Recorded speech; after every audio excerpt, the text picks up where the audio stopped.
ઓઇલમાં આવેલા કિંમતોના ઉછાળા સાથે આપણે અહીંયા આગળથી શરૂઆત કરીએ તો પામ ઓઇલની કિંમતો જે વધતી દેખાય છે એનું એક મુખ્ય જે કારણ છે એની આપણે ખાસ વાત કરવાના છે તો રિફાઇનર્સ દ્વારા ડિલિવરીને કેન્સલ કરવામાં આવી છે। આ અંગે આપણે અહીંયા આગળથી વધારે ચર્ચા કરીશું।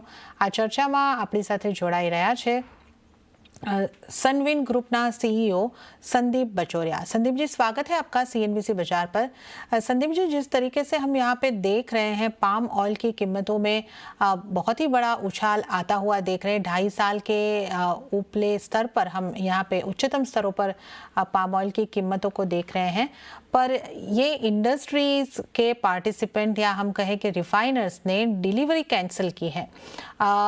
क्या वजह है इसकी और किस तरीके से ये सिनारियो को आप देख रहे हैं? देखिए, मेरे पहले तो सब दर्शक को मेरा नमस्कार, आपको भी नमस्कार। एंड आपका चैनल बहुत अच्छा काम कर रहा है कम्युनिटीज में। यहाँ ये इंडिया से जो हमने पिछले 5 दिनों में देखा है, पाम ऑयल के कुछ सौदे जो है वो यहाँ के रिफाइनर्स ने कैंसिल किए बिकॉज कीमत बहुत बढ़ गई है और दीपावली के बाद ये डिमांड जो अभी महसूस हो रही है वो डिमांड कम हो जाने वाली है और तो उस कारण से उनको लग रहा है इतने ऊंचे रेट में और ड्यूटी भी इतनी हाई हो गई है, तो अभी एक बार हम थोड़ा इसको क्लियर कर लें, बाद में दाम जब घटेंगे हम वापस खरीद लेंगे, वो सोच के किया। दूसरा बात ये सोच के किया कि भाई अपनी फसल जो है मार्केट में आ जाएगी, कॉटन की, ग्राउंडनट की, सोयाबीन की फसल खरीद के उससे भी प्रेशर बनेगा। तीसरा बात ये है कि ये ठंडी का मौसम आएगा नवंबर दिसंबर, तो पाम के लिए ठंडी के मौसम में पाम की डिमांड कम हो जाती है थोड़ी। तो ये 3-4 कारण साथ में हैं। और चौथी बात यह है कि गवर्नमेंट के पास नाफेड के थ्रू लिया हुआ 25 lakh ton rapeseed mustard seed है, वो कल उन्होंने 1.5-2 लाख टन बेचा है, वो कंटिन्यूस बेचते रहेंगे ऐसा अनुमान है। तो ये एक बार उन्होंने क्लियर आउट किया है, रेट ऊंचे थे और इससे इंटरनेशनल मार्केट में भी थोड़ा असर पड़ता है कि भाई इंडिया खरीदने के जगह बेच रहा है तो या क्लियर आउट कर रहा है, तो इंटरनेशनल मार्केट में भी थोड़ा तेजी को थमने को जगह बनती है। तो ये सब कारणों से ये हुआ है। ये होता है बीच बीच में, साल में 2-3 बार ऐसा मौका आता है, माहौल बनता है जब इस तरह से सिचुएशन बनती है। लेकिन कोई बात नहीं, इंडिया में सब पोर्टों पे इनफ तेल है और तेल की कोई कमी नहीं है। कीमतें जो है वो आप देख रहे हैं, अभी 10 साल के पर्सपेक्टिव में आप देखेंगे तो वेजिटेबल ऑयल की कीमतें में इन्फ्लेशन आया ही नहीं है। 10 साल पहले जो कीमत थी उसके आसपास ही कीमत चल रही है। एंड पहले तो इतना हो रहा था कि लास्ट 2 सालों में कंज्यूमर पॉइंट ऑफ व्यू से हमने कीमत को अब बहुत आर्टिफिशियली सप्रेस करके रखा था, डिप्रेस करके रखा था। उससे हमारे फार्मर्स को, खेडूत को, किसानों को बहुत दिक्कत हो रही थी। उनको ऑयल सीड में फर्दर प्रोडक्शन करने में उनका इंटरेस्ट कम हो रहा था क्योंकि उनको दाम प्रॉपर नहीं मिल रहे थे।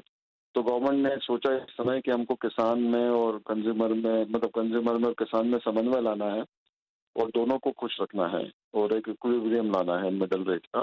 तो हिसाब से गवर्नमेंट ने ड्यूटी बढ़ाई है और उस हिसाब से अल्टीमेटली किसान को बेटर प्राइस मिल रही है और कंज्यूमर भी, अवेलेबिलिटी में कोई कमी नहीं है। दाम भी कंज्यूमर के पिछले 10 साल के एवरेज के हिसाब से देखेंगे तो रीजनेबल दाम। जी, तो जिस तरीके से आपने जो बात कही है वही एक बहुत महत्वपूर्ण बात है कि गवर्नमेंट फार्मर्स को थोड़ा सपोर्ट करना चाह रही है और जो इंडियन इंडस्ट्रीज है उसकी भी थोड़ी डिमांड थी कि ये ड्यूटी जो है वो बढ़ाई जाए।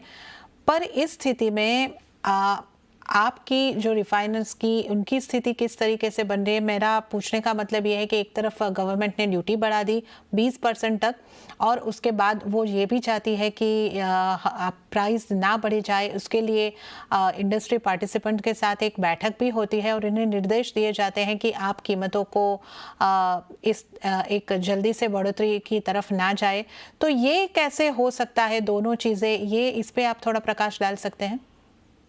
देखिए, वो गवर्नमेंट का इंटेंशन क्लियर है कि किसानों को ऊंचा दाम मिले, लेकिन at the same time food secretary, food ministry ये बोलना चाह रही है कि भाई आप पास थोड़ा ड्यूटी पेड जो स्टॉक होगा उसको आप यूटिलाइज करते हुए थोड़ा आप दाम जो है इमीडिएट एक साथ में पूरा मत बढ़ाइए और फेस्टिवल सीजन भी सामने है, तो थोड़ा दाम को थोड़ा सा चेक में रखते हुए आप माल बेचिए।